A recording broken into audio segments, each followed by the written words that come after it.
Hello guys, welcome to my new mini vlog. आज चाहिँ हामी माघे संक्रान्तिको लागि चाकु बनाउँदैछौँ। हेर्नु ल के राख्छौँ, कसरी बनाउँछौँ हेर्नु ल।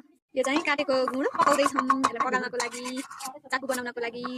चाकुमा चाहिँ यो चाहिँ नारियलको धुलो बनाएको है, कोरेर पुरैसम्म। अनि यो चाहिँ बदामको दुई कपलेटा बनाएर चाकुको लागि बनाउँदै यसरी पाकिरहेको छ अहिले चाहिँ गुड।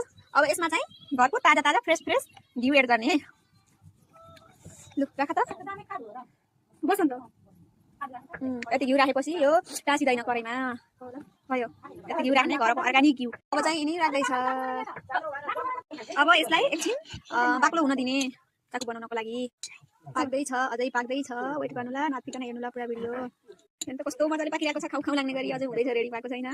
कस्तो मजाले पाकिरहेको छ। तर हामीले यो एड गर्दैछौँ बदामको कप्टेराहरू अनि नारियलको धुलो, नारियलको धुलो।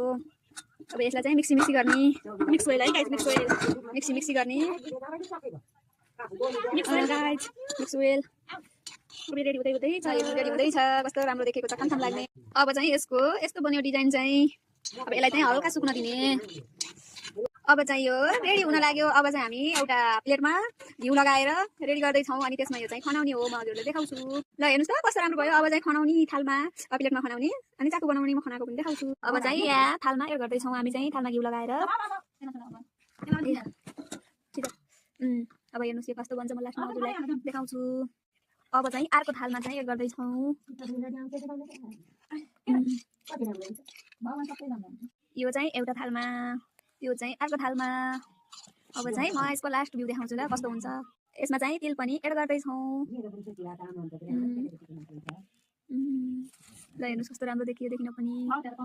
चाहिँ हाम्रो चाकु रेडी भइसक्यो। अब चाहिँ यसलाई निकाल्दैछौँ। यो चाकु निकाल्दैछु। कस्तो हुन्छ, निक्लिँदा जस्तो छ। यस्तो साह्रो चाहिँ मेरो बलले भेटाउँदै कसो म निकाल्नु